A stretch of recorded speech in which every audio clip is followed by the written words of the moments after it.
প্রশংসা একটু কম করে।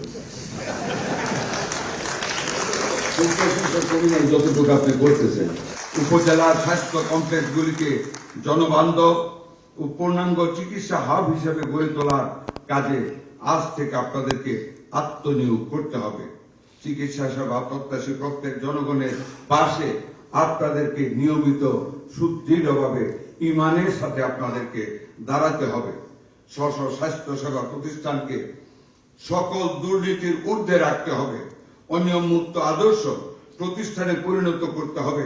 এখানে থাকবে আধুনিক চিকিৎসা, দক্ষ ব্যবস্থাপনা এবং অতি মানবিক আচরণ। আজ আমি পরিষ্কারভাবে বলতে চাই, আমরা এমন একটি দলীয়করণ মুক্ত, পেশাদার এবং দক্ষ স্বাস্থ্য ব্যবস্থা গড়ে তুলতে চাই, যেখানে মূল্যায়ন হবে কাজের ভিত্তিতে, নয় কোনো রাজনৈতিক পরিচয়।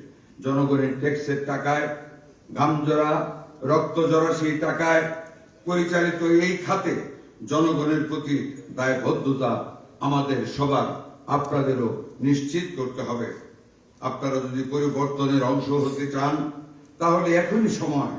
আপনার কর্মস্থলকে শুধু একটি অফিস হিসাবে নয়, একটি সেবা কেন্দ্র হিসাবে, একটি মানব সেবার মূল কেন্দ্রবিন্দু হিসাবে আপনারা গড়ে তুলুন। আপনারা সেভাবে ভাবতে চেষ্টা করুন।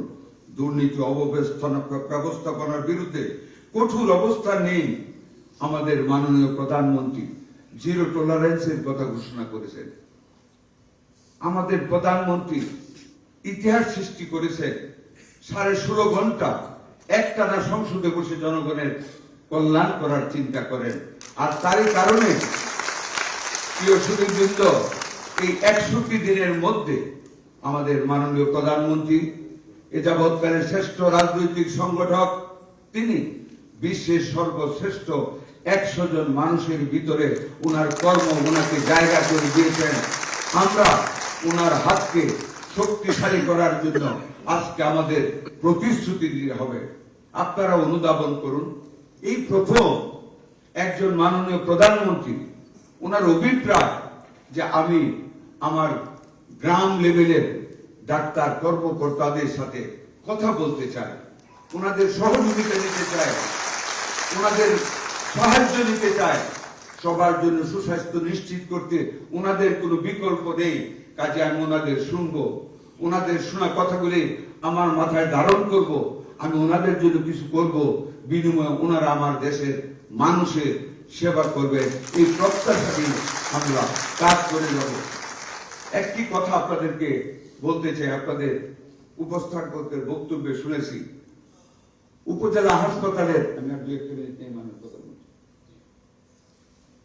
আপনারাই বলেছেন পাশে গর্জিয়ে ওঠা ক্লিনিকগুলির কথা। প্রশংসা একটু কম করে।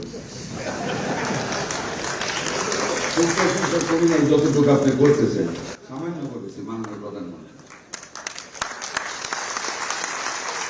মাননীয় সম্মানিত ইউএচএফ বৃন্দ, আপনারা কিন্তু পারেন, ইয়েস ইউ ক্যান, এবং আপনারা তা প্রমাণ করেছেন।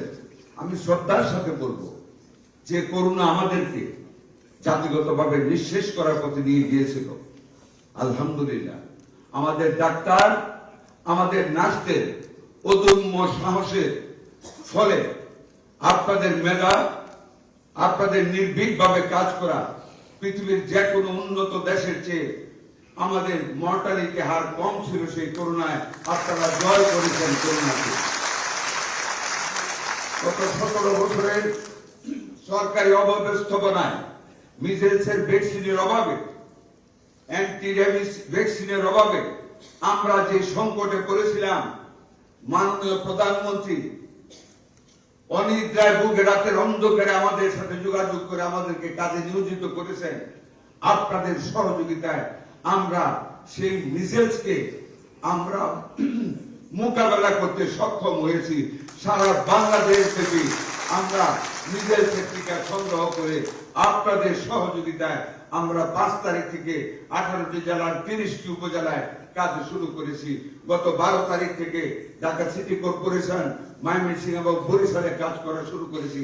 আপনারাই জানেন, আপনাদের তত্ত্বাবধানে আগামী 20 তারিখ থেকে সারা বাংলাদেশ ব্যাপী আমরা মিজেলসে টিকার কার্যক্রম শুরু করব, যার উদ্বোধন বগুড়ায় করবেন আমাদের গণপ্রজাতন্ত্রী বাংলাদেশ সরকারের মাননীয় প্রধানমন্ত্রী জনাব তারেক রহমান।